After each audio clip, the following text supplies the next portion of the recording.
All right, today we're diving into a pretty big announcement from a company called Web4 AI. They've just dropped a new AI model. And listen to this. They're making a huge claim that this is the first step in completely changing who's in the driver's seat of your digital life.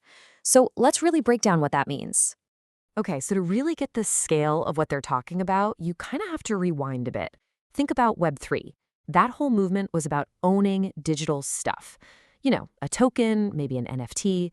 But here's the catch. You owned it on a platform that someone else controlled.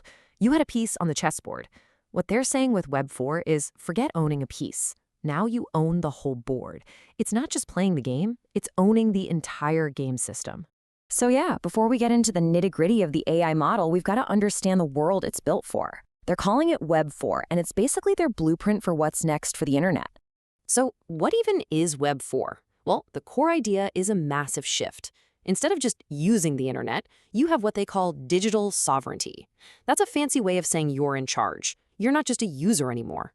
You get direct control over the three big things: all your personal data, the private keys that are basically your digital passport, and, this is the new part, the AI agents that go out and do things for you online. And this whole concept of ownership really stands on these three pillars. Number one, you own your data. Simple, right? That means no one can just scrape it up and sell it without you saying so. Number two, you own your private keys. This is huge, because that's the only thing that gives you true, undeniable access to your digital self. And third, you own your AI agents. This means the AI is working for you, loyal to your goals, not some megacorp's ad revenue. Okay, so that brings us right to the main event. It's one thing to say own your AI agent, but how do you actually do that? Well, Web4 AI's answer is this model called Glacier. And it's supposedly the very first AI built from the ground up to live in this new user-controlled world. Now, Glacier is not just another AI chatbot you mess with online. This is totally different. It's a visual AI model that you actually download and run locally on your own machine. The whole point is to have your own personal social media assistant, one that can look at images, help you write posts, and do it all without shipping your private data or your personal style off to some corporate server in the cloud. It stays with you. They've coined a term for this: sovereign social intelligence. And what that really means, in plain English, is that the AI's understanding of you, your humor, your aesthetic, how you talk, all of that stays completely private. It's a direct shot at the current system, where big tech platforms use your data to train their AIs to get better at, well, selling you stuff. All right, so that's the grand vision, but how does it actually work? Because this isn't just some fancy idea in a PDF. They say it's a real working model. So let's pop the hood and see what's making this thing tick. Okay, so looking under the hood, Glacier is really a mix of a few key pieces of tech. It's built on Google's Gemma 4 model, which is why it's so good at understanding images, but then they've tuned it for something they call SNaaS, Social Network as a Service. This makes its captions socially aware, so they're not just a dog in a park, but something with a bit more vibe. It can also act like an agent posting stuff for you.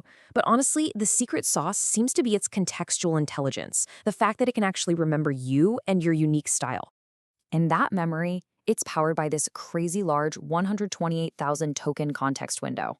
Now, what that means in the real world is that this AI has a very long memory. It can remember what you posted last week or even last month. It remembers your tone, your little quirks, all the stuff that makes you sound like you. And that's what lets it create content that actually feels authentic, not like it was spit out by some generic robot. And the folks at Web4 AI are making it super clear. This is just the start. This first version of Glacier, it's all about proving that the idea works, about laying the groundwork. But trust me, they have a much bigger plan for where this is all going. Yeah, their official statement basically says just that. They're calling V1 the proof of concept.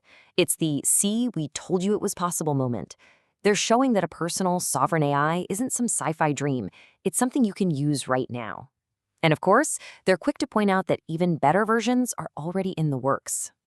And if you look at their roadmap, you can see how ambitious they're being. So V1, what's out now, is all about nailing that image captioning.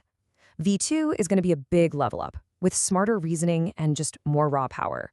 And then V3, that's where they're aiming to tackle the next frontier: video.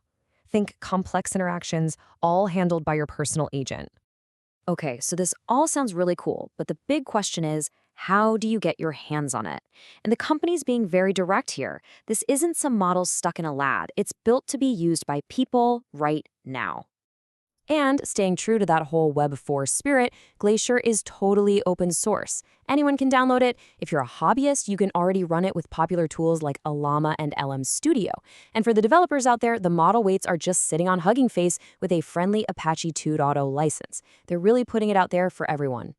And that really brings us full circle, back to the big idea. This whole thing, it's about fundamentally changing our relationship with tech. It's about moving from being just a user, a participant on someone else's turf, to being an actual owner of the intelligence that runs your digital world. So, this all leaves us with a really important question, one that this technology forces us to ask. As AI gets woven into everything we do, the biggest choice we're going to have isn't just which AI to use, it's who gets to control it. Who do you want in control of your intelligence? It's a heavy question, but one worth thinking about. Thanks for tuning into this breakdown.